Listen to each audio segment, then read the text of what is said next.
Hello and welcome to Footy Chat, episode 7, round 4 as we enter this week. Round 3 has been run and done. Now, Lorenzo. Yes. You're still wearing your Geelong stuff? I'm still in Geelong stuff after deciding a loss on the weekend in a very disappointing third quarter, it must be said, which is where the game was lost. But I brought Geelong Prelim stuff. final replay?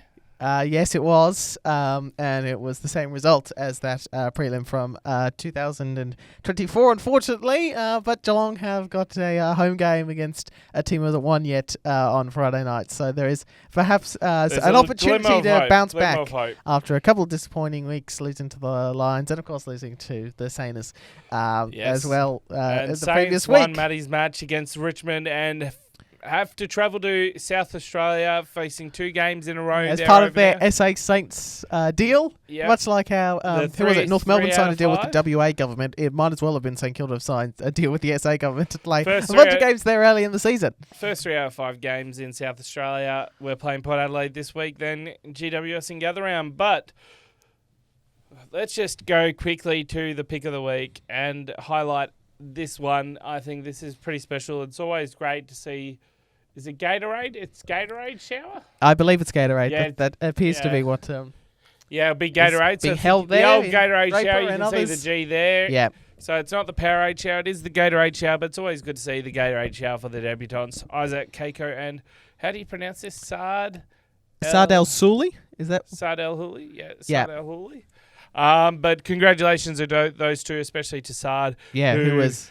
He during provided the spark. Ramadan. Yes. And played a really great game, so it was amazing to see. And that kicked off. Kicked off the round 3. I was trying to think if that was actually Thursday or Friday. It was Thursday night. It was first up there at Marvel Stadium. It was a busy weekend for Marvel. They had a few games. They had Thursday, Friday, and Saturday football at the Docklands venue, and no Sunday. We had just a couple of games there. But it started off what was an interesting round. So what did you take away from the weekend? So my big takeaway from the round, Woodsy, is basically it's becoming much easier now that we're a few rounds in to sort of work out where everyone's at. These teams are contenders. These teams, well, we're not so sure. These teams are in big trouble. They're not very good. So what you're saying is you haven't seen the horse race, so you're expecting... I'm expecting very clear cut. You're expecting very clear cut. Well, I hope I can... I hope I can... That's what I'm expecting for the horse race. I've got a bit of audio I want to play before we get to that, but once we start the segment, I hope we'll do that. Can please you with that, but before we get started, let's just a quick recap. So on Thursday night, it was Essendon Port Adelaide. Essendon won by 12 points, 72-60. On Friday, Western Bulldogs got over the line against Carlton by 8 points. There's a little bit to discuss there screwing with Carlton. Up both Josh and my big calls as well from that particular game. Josh is basically going to be here, I think, on a bi-weekly basis, and the 9 Dot podcast is basically alternating between Wednesdays and Thursdays at this point. But yeah, Carlton are one of those teams that are in a real dodgy spot at the moment. And another team that's in a dodgy spot is Melbourne. Yeah, they went down 120-62 against a Gold Coast Suns team who finally might actually be looking like that finals hopeful that they've always half promised to be, with the likes of Miller and Anderson. But we haven't quite seen the best out of them, and this is beginning to look like a real Damien Hardwick team. Yeah, St Kilda defeated Richmond by 82 points. I won't go too much into that because I won't tell you what the crowd was just yet. Yes, we'll get to that later. Hawthorn defeated GWS in a decent game. It was a good game. It was a windy game. I watched the last quarter. I was watching most of the other game. Boxy obviously gave up in the first quarter. Yeah, and at halftime they were in front. Yeah, so exactly. Boxy, if you're watching this, come on. You got to be like me. You support your team through thick and thin. You don't just go... Well, the crowd, the Giants, the Premiers at 8 o'clock, and they lost by 10. Give GWS the cup now, and they go on to lose. So, anyways, Brisbane defeated Geelong at the Gabba in their postponed game. Rescheduled opening round. Should have been season opener. Wasn't contest. Was actually very disappointed that this match happened exactly the same, because I really would have liked to sit down and watch both Hawthorn GWS, Brisbane Geelong. I do feel like we were a little bit cheated with Hawthorn GWS that played at Launceston, the Winterbell. I feel like that would have been a great game for the Sydney Showgrounds or MCG or Marvel, or just basically anywhere else where the win was less of a factor, because these are two teams which we should be seeing deep in the season. Adelaide overcame North Melbourne by 36, I think. Yes. A lot of people are saying that North Melbourne, they lost by 36. They still lost. It's like, Give it to North Melbourne. They only No, lost they were. to Adelaide. Adelaide are a strong side. They're looking a real strong side, and North Melbourne. they're looking like a top 4 team that they always threatened to be as well Adelaide, under that Matthew is, Nicks. not North Melbourne. Yeah, Adelaide. Yeah. And then Freo finally got the win on the board against West Coast, which I said before the game that if they go down to West Coast, it would probably be a 2-horse race to see who's sacked first. Yes. Michael Voss or Justin Longmuir. So Justin Longmuir saves off. He survives for at least another week. Saves off that debate. But is there anything else? No, they were the main takeaways. We've got a few teams who are really proving themselves at the moment, and a few teams struggling. I think a lot of problem for teams like Carlton, like Geelong, they're really struggling to sort of run out games at the moment. They're not playing for full quarters, and there was a little bit with GWS as well. That's more likely to be a one-off. And that's and that's how you're going to need to beat, especially the top level of this competition, where teams are never really out of it. The comeback's always still on. I don't want to. We might as well, for just not as well, talk much about the Carlton loss. Oh no, sorry, Matthew Kennedy. He was good, wasn't he? He was good on Carlton Supporters, wasn't he, on Friday night? Wasn't he, Josh? If you're listening, I will take you through some of these slides because these are stuff that I might have brought up in the past few weeks or stuff I want to actually highlight. Yep. Now, VFL AFL sides to win each of their first 12 quarters in a season. In 1988, West Coast did it, and this year Adelaide have won all their quarters. So that's a very rare. It's a big up. A red list. Only 2 teams there. 88 West Coast. They played a final, I think, that year and lost to Melbourne. So that's photo number 1. I've literally been researching that time frame. This is stuff that I've seen over the weekend. Yep. Or the week, I should say. Next is the Derby. Or the Derby. The Derby. And Caleb Sarong equals 4th. I think it was Hazelby. Yep. 4 as well. So congratulations to Sarong. The next one, if you put it up, is the last 11 home and away games from round 15, 2024 to round 3. As a ladder? As a ladder.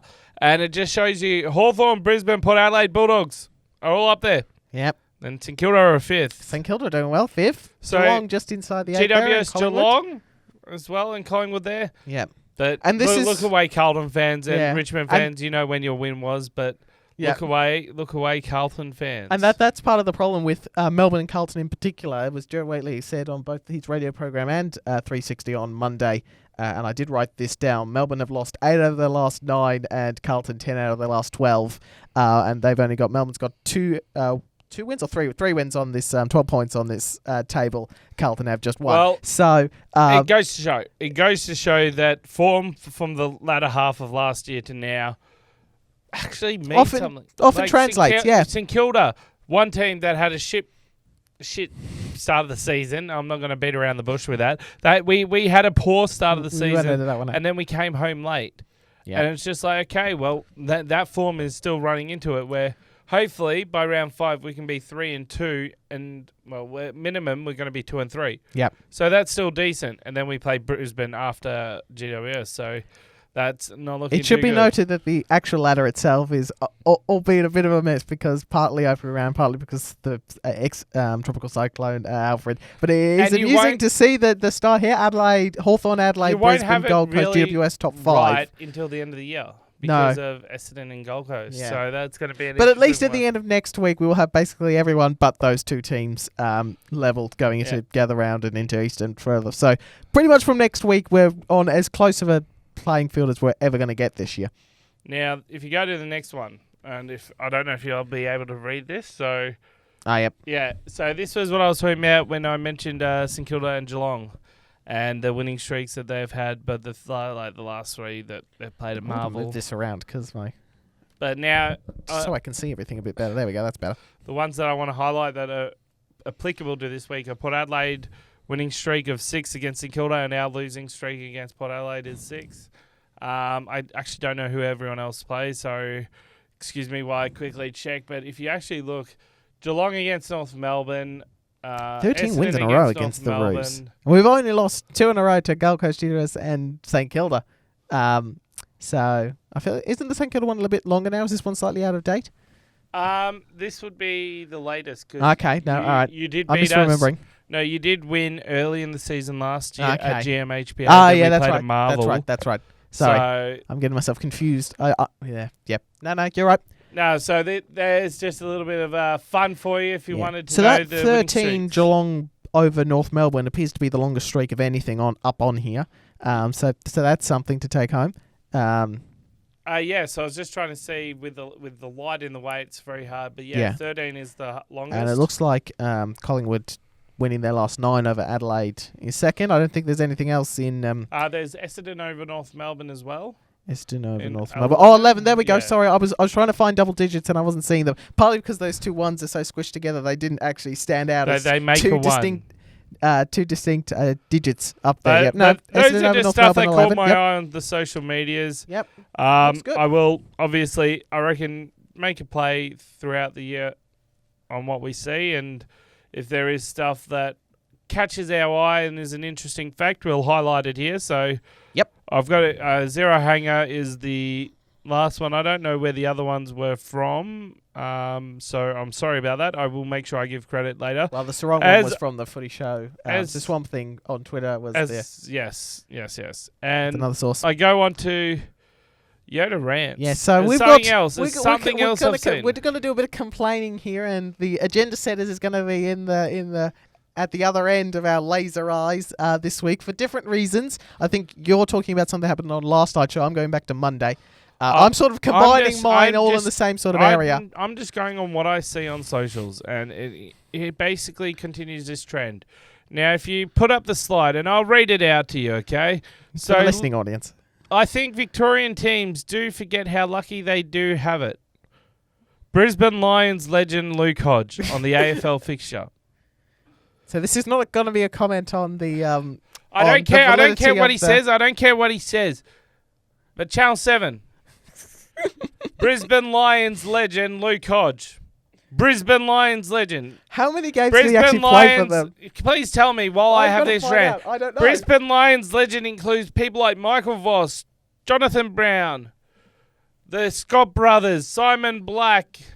You can kind of have Jason Ackermanis in that discussion. Yeah, I was going to say Ackermanis. Yep. Lee Matthews is the coach. He played 41 games for and kicked 1 goal for the Brisbane Lions. I don't include somebody who's played 41 games. AFL legend, AFL great, Hawthorn legend, Hawthorn great. Sure. 305 games for Hawthorn as well, for what it's worth. I wouldn't be 4 for Australia. Brisbane Lions legend isn't the way I'd be going about that. So, can we please reference players accordingly? If people play less games in their career, okay, yes, if they have a Chris Judd-like career. Yeah, I was going to say Chris Judd's probably the... He's roughly 50-50, but he's performed well at both. Yeah. What did Luke Hodge accomplish at Brisbane? He 1 goal, 41 games. No, but what did he accomplish? At Hawthorn, great. Can't complain. Won't complain. But don't go using the term legend at a club that he only played 41 games at. He was injured for most of 2019 too, I think. And he was injured for for a part of the season. But Brisbane Lions legend. Or at least in the off-season. I would not be using Brisbane Lions legend to describe Luke Hodge. Legend, yes. Hawthorn legend, AFL legend, not a problem.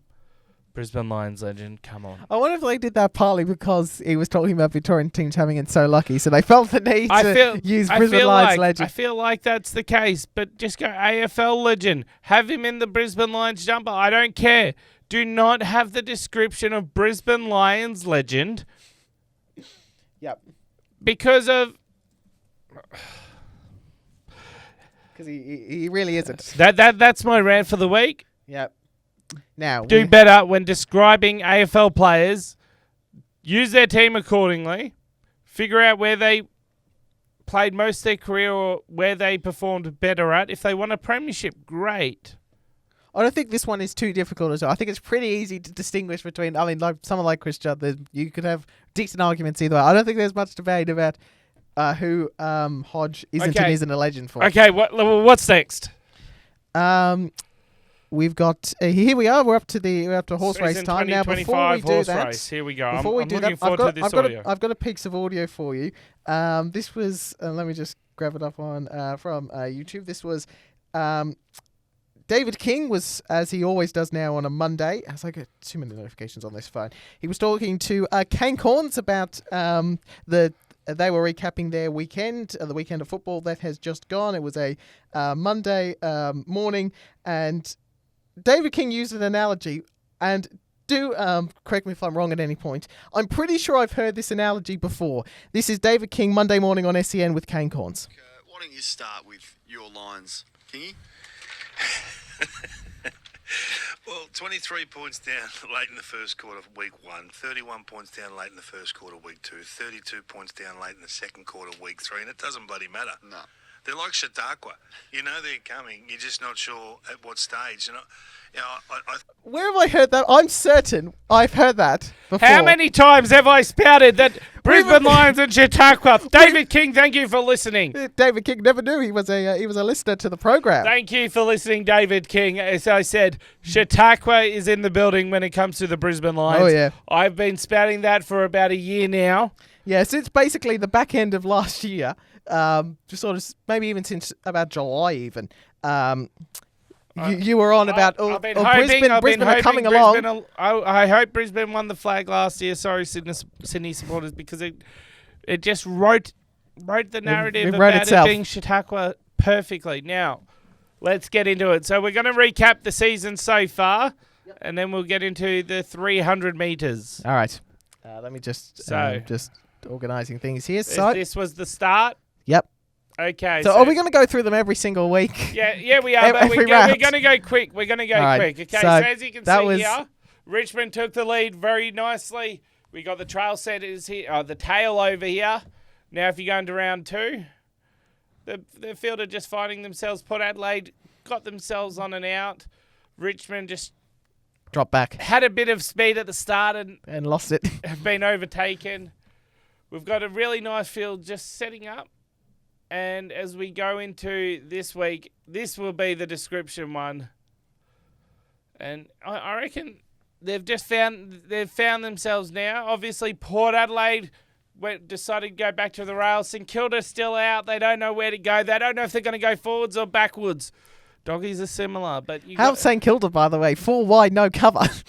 Yeah, well, the thing is, they're increasing. They've got 2 big games. Yeah. Right? The 2 big games are against Port Adelaide here and then GWS. So if St Kilda win these 2 games, they're going to be getting this cover. They'll be getting the run. But it's 4 wide at the moment because if you just don't know where they're going to go. No. But out in front is Hawthorn. Out in front is Hawthorn, followed by Adelaide. Collingwood are there. They had the bye, so they're just settled down. Geelong kind of just got off the rail.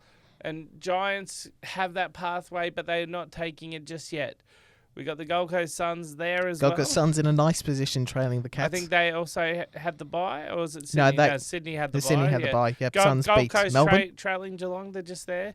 Brisbane Lions 3 wide, but they've got the cover of Collingwood, and Doggies are just there. You don't know where they're going as well. Oh, you don't know. No. It's a week-to-week basis on the Doggies. Who knows what they're going to do? Sydney found themselves on the fence and just not going really anywhere. Not Richmond, yet. Richmond have set themselves on the fence and they're basically just settled in. Yep, we've had a good start. We'll just settle back now. We've impressed that first 100. North Melbourne are just trailing Richmond just to see if Essendon or Freo move forward or backwards. You don't know where they're going to go. Yep. Port Adelaide, you don't know if they're going forwards or backwards, and they keep going. It's kind of like they're running out of legs, but then they find a little bit of steam. And then you got West Coast, Carlton, and Melbourne. You might have left them in the gates. Yeah, they still really haven't moved as of much. Very happy with this, Woodsy. You've pretty much summed it up reasonably well, I would have thought. You can. There's very clear. Adelaide Hawthorn definitely the big standouts at the start of this season. There's definitely tiers, if you will, that you can slice the competition into at the moment, and you'd be fairly confident with them after 300 metres of this still marathon of a race. We've got plenty way to go. As I said, about to fully settle into stride, but we haven't yet. Throughout the year, this part, the early parts are going to get quicker because it'll be good to see how teams were rated. Yep. As I said, you rate them on the past. You rate them on that specific game. You don't rate them on how they're going to go in the future. Yep. And so St Kilda being 4 wide, no cover, I think that's exactly where I rate them because of 300 metres. There's been no turns yet. They haven't got to the first turn, so it's kind of like they're still finding themselves. And obviously in an 18-team thing, if you go back to round 1, they wouldn't be that far after 100 metres, so they'd have still been finding themselves. So I'm happy with what I've come up with so far, and I look forward to seeing the progression of it. Will there be a Chautauqua-like performance? Maybe. But David King, thank you so much for referencing Chautauqua when it comes to the Brisbane Lions. I've just been doing it for about 10 months now. Maybe. So 9-10 months, You I'd don't say. know what to expect from them. And when they were towards the tail of the field, I said, expect it. And we'll see how we go. Now, bad kicking is bad football, I believe, is what we're up to now. Bad football time. We got a couple of teams this week on the wall. I did mention that no team would be safe, even if they won. Yes, and no, this is the worst. And kicking 9-18 in a win, Essendon. There we go.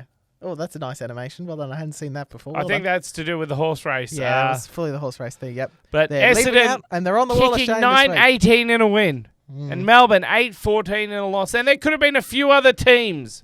There were a few other teams in the firing line. And who've been spared the ignominy. I went, how many teams do I want to actually put on? Essendon and Melbourne, though. Yeah, they were the standouts, though, in their kicking awfulness from the weekend. Yeah, 9-18. And it was close, that particular game, that Essendon Port Adelaide game, and it probably didn't have to be. With Essendon kicking. It was a rare change as well, seeing Carlton actually kick more goals than behind, still lost. So I'm just going to read out, once I finally get these results from last week. Yeah, Hawthorn 10-16, but they were struggling with the wind. 10-16, you get the win. I'll give you the wind allowance for one time. Wind and win. So, but overall, fairly reasonable kicking. I mean, Fremantle could have won by Fremantle more with 15-16. They were thereabouts. St Kilda 20-15. You're lucky you kicked 20 goals because I might have put my own team up there. But these two teams joined. They were the standouts. So it's been all Vic teams at the moment. We've got Collingwood, Carlton, Richmond, Melbourne, and Essendon at the moment. 5 teams in the first 4 rounds. 4 weekends. 4 weekends of football. So first no double year. up. No double up yet. No double up yet. Not as of yet, but I reckon it's double coming. Up, I reckon it's double close. up. I agree. Double up in the terms of 2 teams in a round. So all I can say is, even if you win, you're not safe. And I don't care what Boxy says. Essendon 9-18. You can't be doing that. No. And he thought that was a good game. He was asking, "Are we watching the same game?" I'm like, "Are you bloody watching this game?" As the power goes out on the TV for a second, I'll just keep talking. And Boxy, honestly, when it's 9-18, Essendon won 9-18. Still can't believe that. Now, I'm excited to see what your Volcano is about. Yeah, so it's time for the Volcano. You've had a rant. I'm going to have a rant. I've got a couple of different things in the firing line, and I'm actually thinking for the extratimemedia.com website of actually sort of composing these Volcanos into a written product and that to be released soon after. So I was actually planning to do it this week. I've been a bit busy. So this one won't be, but I am eventually planning to have these an idea for having these up on the website in a written form with the hyperlinking and the photos and all the usual stuff you get on an extratimemedia.com article.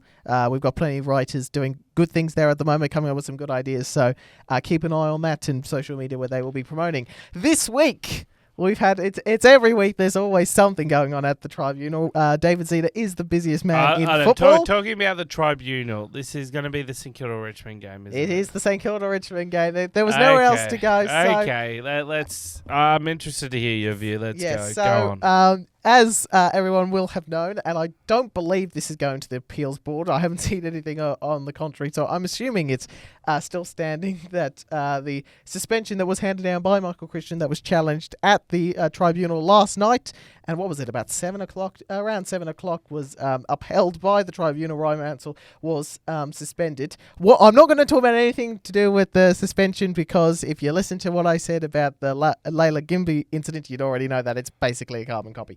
What I will have volcanoes about is the Richmond fans, particularly online. Now, I have had this theory for many years now, and especially it was very true after jumping on social media last year.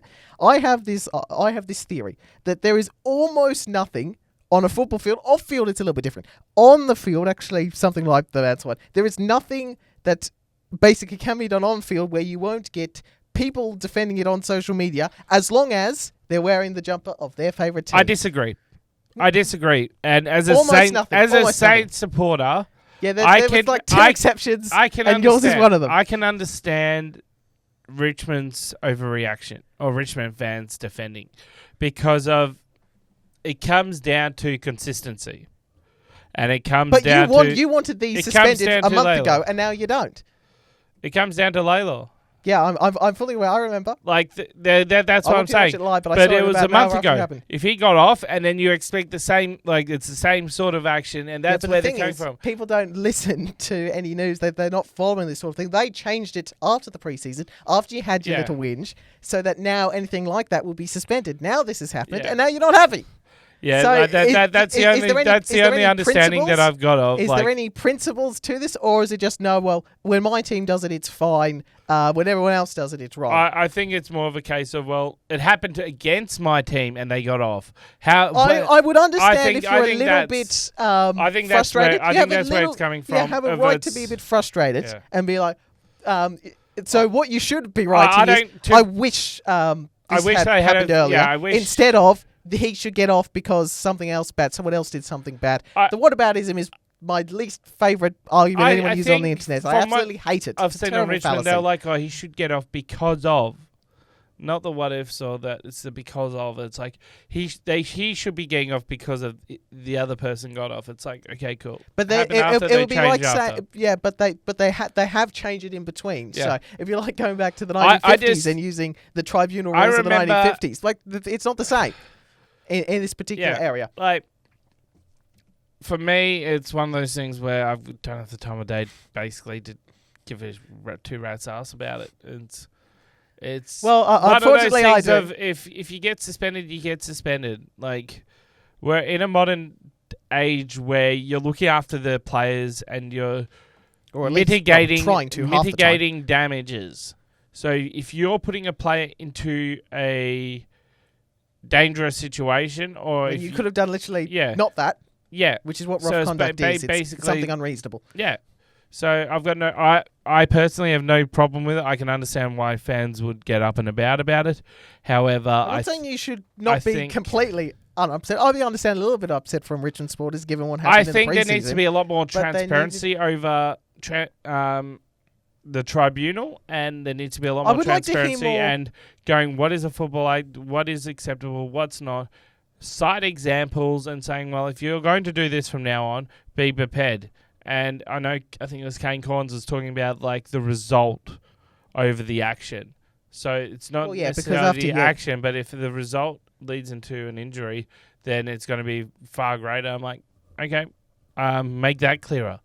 Make everything more clearer. I just think it's a case of... We don't hear from the tribunal. Make it black and white and don't make it grey. Like, there's grey areas in it, but if you make it black and white, and yes, there has to be some grey areas, don't get me wrong, but if you make it black and white and saying if you do this, you are likely to get suspended, players might actually have to not, like... It's a split-second decision. I will grant you that. Yeah. But it's like... But you also pay millions of dollars to... Well, maybe not quite millions. You're getting paid a lot of money to make split-second decisions. To be in the position that you are making those smart decisions. So, yeah.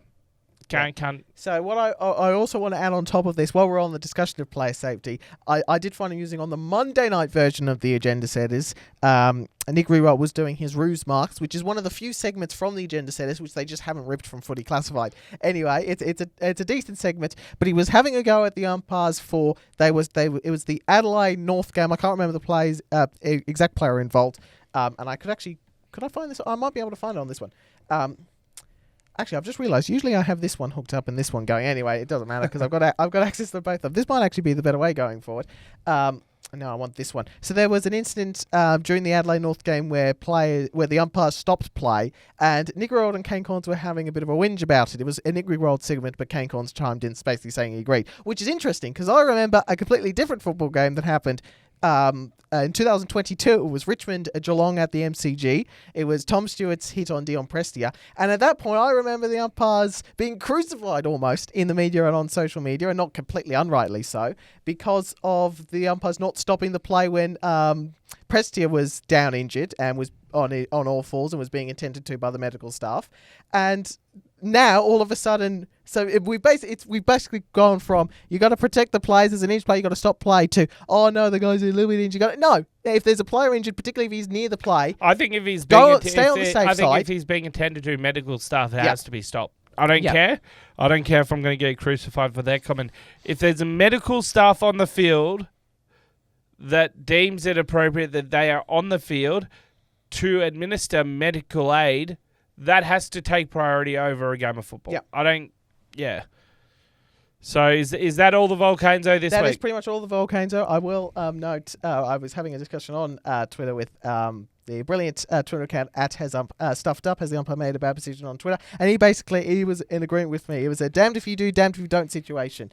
Because if you don't stop play, you're going to get criticised by some. If you do stop play, you're going to get criticised by others. I will also tack on to the fact that Kane Cornes mentioned that in previous weeks they'd have stopped game for cramp. This is something we've actually always done, and in fact, with about 3 minutes left in the 2005 grand final, they did the exact same thing. I can't remember the full players involved and the umpires involved, but that has been a thing that's been done in the past. So usually always with these, there's about 3 or 4 different instances you can point back on during, colour television era, where we can find things on YouTube and find things on the internet where the thing you said that we've never done before, actually we have done before. So that's the Volcanzo for this week. Okay. Having a go what's next? Is it Rate or Hate? Player safety highly. So it's time for Rate or Hate, I think. Yes. Rate or Hate this week. Now, obviously, it's April 2nd today. So it's April 2nd today? Yesterday was April 1st, which was April Fool's Day. Now, I'm just going to bring up a few clubs. First of all, the Brisbane Lions. Cam Rayner has announced he will be stepping away from AFL after this season to focus on making the AFL Rugby Sevens team for the Brisbane 2032 Olympics. That was, of course, an April Fool's prank. Well done, Brisbane. And I rate it.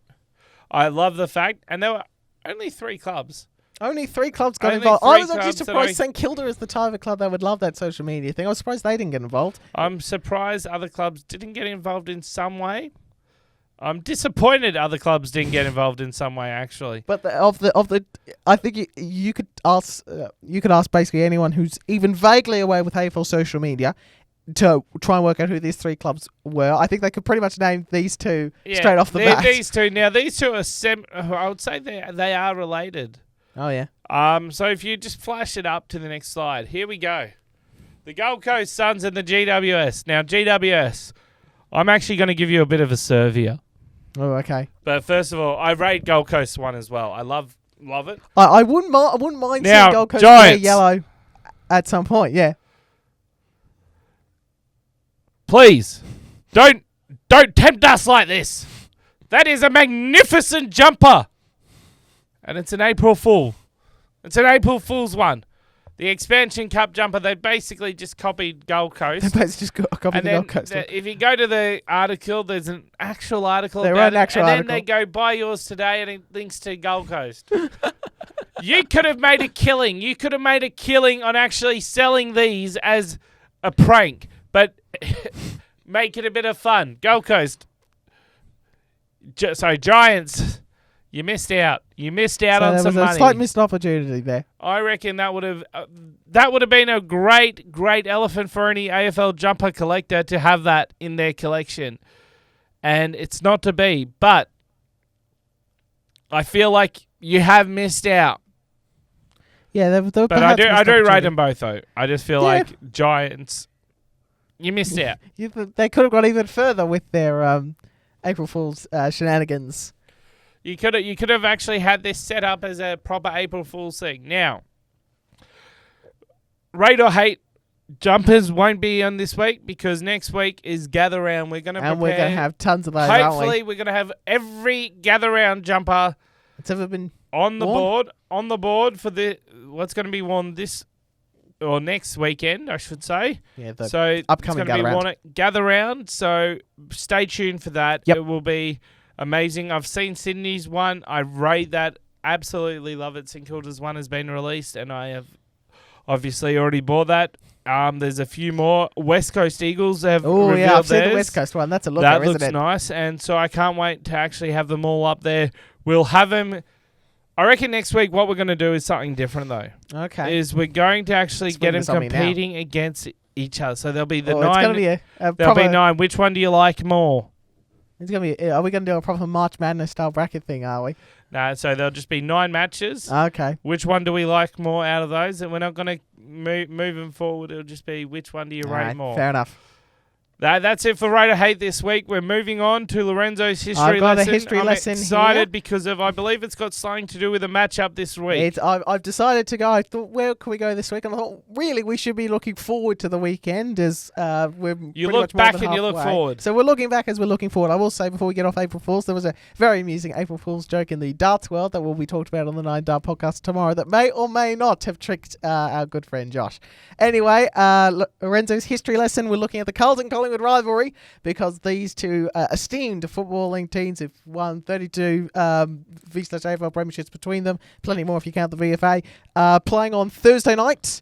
So bumper crowd, I'm sure, will be expected for that match as always. What's the most interesting thing when you actually look at the Carlton-Collingwood rivalry sort of in its entirety is it didn't really start right when the two teams first met on the 7th of May 1892.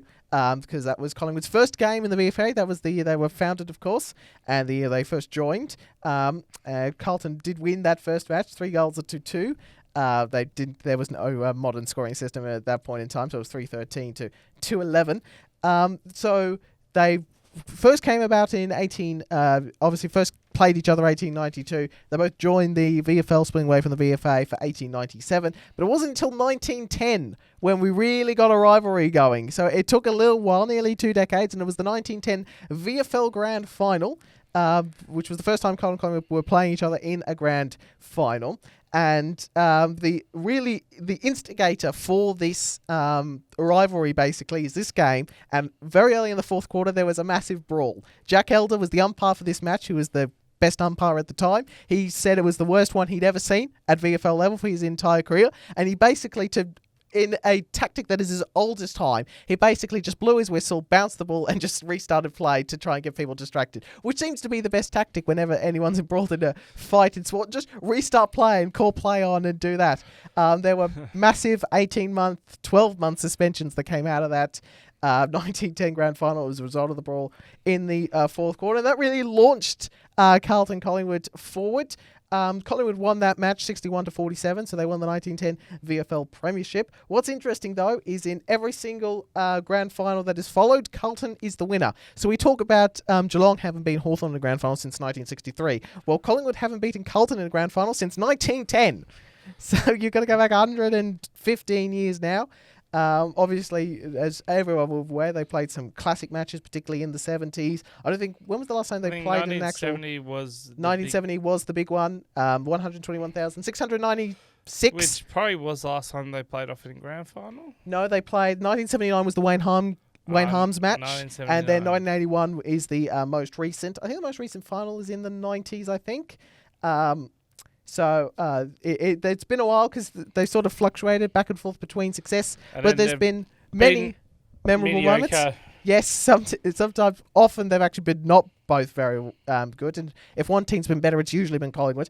But there've been plenty of iconic moments. One of the first great full forwards in V/AFL history right at the start of the 1900s was Dick Lee, and he took an iconic mark in 1914 in a match against Carlton. The 1970s was a big time where they were almost playing each other constantly in finals. Mick McGuan kicked a goal of the year in 1994. He took about 7 bounces. They played a match on the 31st of December 1999 as the Millennium Match. They played what was I just learned this week, was a Thursday night game in 1992 as part of Collingwood. I think they were celebrating 100 years of existence, so they were playing each other in a match known as the Game of the Century. And obviously the most iconic match of recent times was the Grim Reaper match of 2022. So they played lots of iconic matches. Plenty of great people have been involved in both clubs, from Malthouse to Thomas, McKenna, and plenty of others. What was in the V/AFL, if you only count that, the record does stand at Collingwood 133 wins, Carlton have 129. There's been 4 draws. I did want to try and find the one if you include the VFA. I think that lurches it even more to Collingwood. Because of they weren't actually not too bad right when they start. They actually won their first premiership in 1896. In the last year they were in the VFA. So interesting 4 draws as well. I feel like they could have been a bit more. So last final actually was 1988. I thought it might have been the 90s. So they haven't played in a final since 1988. Qualifying final. Carlton won it by 38 points. 112 years, they played in 22 finals. First one was 1903. Collingwood won by 4 points and went on to win the premiership that year. So that's the Carlton-Collingwood rivalry. They played many of our iconic matches, played many different important names for the sport have been involved in these particular matches and for these particular clubs, even outside of that. But Collingwood do have the slight advantage overall, but I would also say Carlton probably have a slight, in sort of those finals big games, maybe a slight tilt the other way, particularly when you go back into the 70s, which was when they were meeting each other almost on a yearly basis in finals.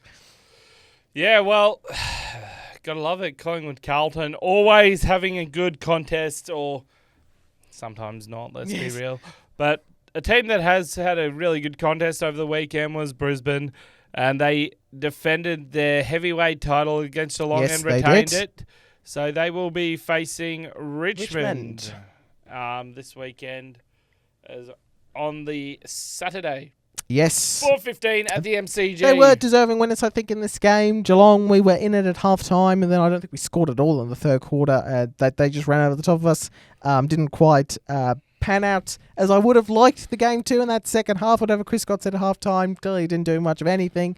So we'd like to see a bit more involvement from some big names for Geelong going forward. But as for Brisbane, they've got their Premiership Cup at the moment. They've got the belt, so all is well in Brisbane town.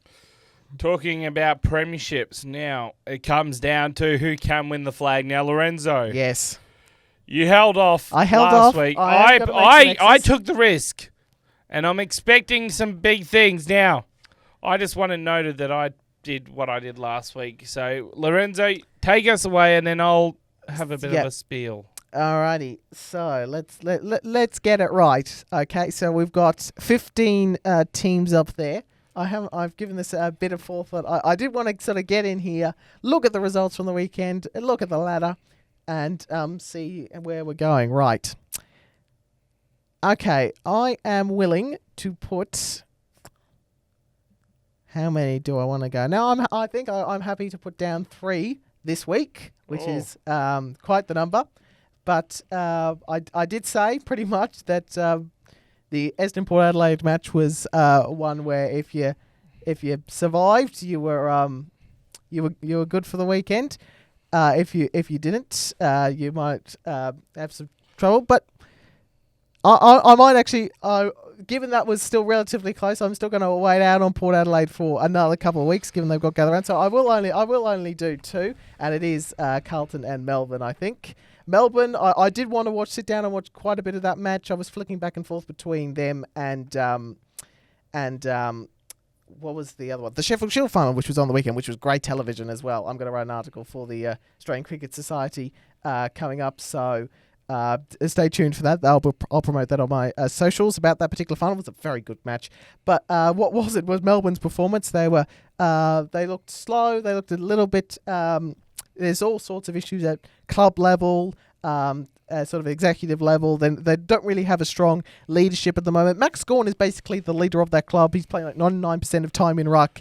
They don't really have another option. He's trying his damnedest, Max Gawn, but unfortunately he hasn't got lots of support around him.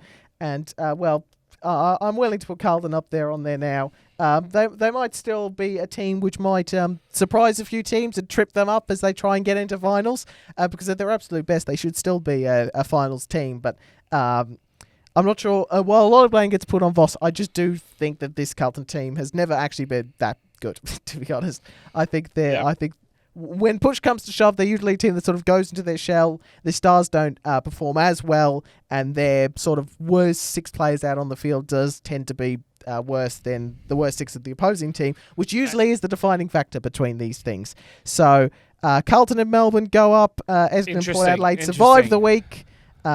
Is there anyone else up there? Because really, bottom 3 teams are there. Already had Richmond, West Coast and North Melbourne out at the start of the season. North Melbourne is 10th at the moment. Fremantle's got a win, so we'll leave them up there. I'm happy with that for now. I like it. But Essendon, Port and Freo are sort of the next ones to keep an eye on, I think. Well, it's interesting you mentioned that. They have an important 2 or 3 weeks. Are you gonna take some of those off? If you just put mine up there, bang. I've already had Carlton. I've already had Melbourne. I've got Port Adelaide. You were a week ahead of me. I think I'm now still a week or 2 ahead of you. I'm Fremantle. You're going to be about a month ahead of me on Port Adelaide. A few good because games. I just never know what they're like. I think if Port Adelaide, they could be the ones that I very well take off. Like if they lose to St Kilda this week, I went a bit early with them, and Essendon kind of went a bit early of them, but they kicked 9-18. Let's be real. Yeah. Adelaide, Brisbane can't put on. Collingwood can't put them on. Geelong, Gold Coast can't put them on. Giants, Hawks can't put them on. Sydney, Western Bulldogs can't put them on. The only 2 that I think I would have probably put on later on is Fremantle and my St Kilda. But I'm just holding off with St Kilda just for now. I think that's the smart. Four wide, no cover. You just go see how they go. They might find cover in other teams, but for now. And I also realised with the horse race, I remembered with St Kilda, I had to put them 4 wide because of other teams were going backwards, and I couldn't really get the horses to go back. Like you've got to make it realistic. So they had to go out a bit wider to, avoid horses dropping back. There you go. They will probably find cover, but. For now, I'm not making any changes. So Fair enough. I think I'd pad it out, and now I will say at some point we need to get. We need to get Boxy. We need to get Pad. Yeah, we need to get is Josh. Box still alive? Do we have a proof of life? Can we just have a look at who Boxy thinks can win the flag? Boxy thinks everybody but Richmond. He's only got Richmond. Richmond actually beat Carlton and. Carlton and Melbourne are still up there, Boxy. Not good enough. So what we need to do is, at least in the WhatsApp, we need to get, if you're not coming in but you do genuinely want, and we'll throw Aiden Boxy in there, we can have Bodie Stringer wants to throw get it up. We'll get the extra time crew. We'll get our producer Sean's predictions up here as well. But anybody who wants it, let's just quickly go to the Josh's and Padges. Padge, who does Padge think can win the flag? He thinks everybody still can win the flag. That's amazing, Padge. You're very optimistic for every team. Now, something that's also very optimistic is our big calls. Oh, yes. Whoopsie. And we've got some big calls this week. Obviously, you had Western Bulldogs winning by 30+. Bon. Josh had Carlton win and Paddy Cripps 35+ disposals. And I was tossing up. And I really should have gone 40,000 because it was 41,000. You were switching between either two, so either way you would have got it right. So 40,000 was my big call, but 30 and crowd over 37,500, and it was 41,000 something. Yes, but that doesn't matter because you have the first point. I've got the first big point on the big calls, and this week it's taken us round 3, so that is confirmation of that, and that's Josh's confirmation that he was wrong. And much like with the big calls, I think we're also going to have to ask people to send in their big calls on the WhatsApp. And if anybody else is watching as a big call for the upcoming week, please let us know. We might feature them on. Yes, we should have I do listen to P1 podcast with Matt and Tommy about Formula 1, and they do highlight some fan predictions when they do their prediction part of their podcast. So maybe we might do a similar thing. This week's fan prediction. This week's a big call for us. Yes. You've got Gold Coast and Adelaide 200+ points. Yes, so they need score of 200+. So they have to combine 200 points. So 100, tick. 120, 85, tick. 198 to 3.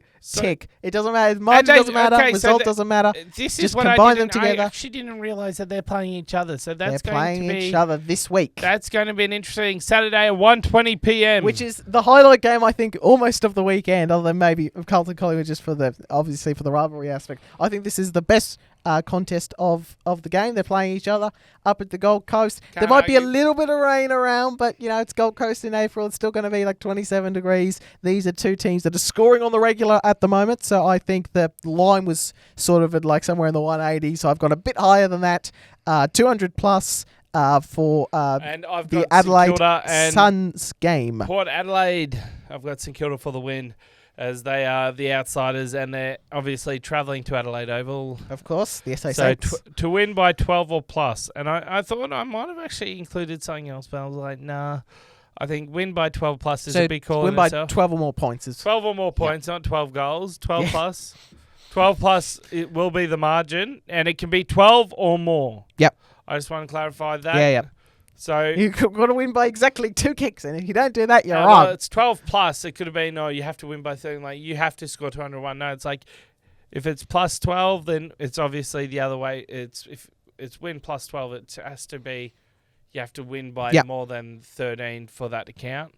If it's win 12 plus, obviously 12 and 12 and 12 or over. Or more. Yep. Now, let's just have a quick preview on the week ahead. Thursday, you've already mentioned Collingwood Carlton at the G. Friday, GMHBA, Geelong and Melbourne. Trying to bounce back the Cats, and I'm hoping so. I thought about maybe perhaps throwing in a big call in there, but I thought I just would like to watch Geelong play this weekend without any extra stuff going on. Without the stress, I like it. Now, Saturday, 1:20 p.m. is People First Stadium, Gold Coast and Adelaide. This is going to be the best game of the round. round, That's the big call, 200 points before Lorenzo. 4:15 on Saturday, it's the AFL Heavyweight Championship match. The champions Brisbane travel to the MCG to take on Richmond. And at 7:35 on Saturday, it's North Melbourne and Sydney. On Sunday, GWS take on the Eagles. At 1:10, at 3:20, Port Adelaide take on my Saints. And as I said, I'm going for the big call of a St Kilda win by 12 or more points. And on Sunday, 5:10, Fremantle Western Bulldogs at Optus Stadium with Hawthorn and Essendon having the bye. It looks set to be another good week. Yep. You've obviously put the match of the round to be Gold Coast Adelaide, and I think this is something we're going to have to start looking at in our preview. The reviews that we do is just pick out one match of the round, game of the round, whatever you want to call it. Yep. I was stumbling my words there, but I got there in the end. We got there. We should also mention that the Carlton Collingwood is, of course, a part of the Extra Time Cup. As well. It is indeed, and they're playing for this important. It's Padge versus Josh this week. If we had a ladder, which we don't have yet, after this game we should have it up because everyone's played one match. The first round ladder, which St Kilda is on top of after defeating your Geelong Cats. Now, I believe that is all the time we've got for this week. Just make sure you keep an eye on our socials and keep an eye out for something very special next week. Oh, yes. We've got something big coming up I won't next give week too much away. So that'll be the, we believe we're marking it as Footy Chat episode 8. It's going to be a little bit different as a format, but it should be good. Very good, and I hope you can keep an eye out for that one, and we will see you next week.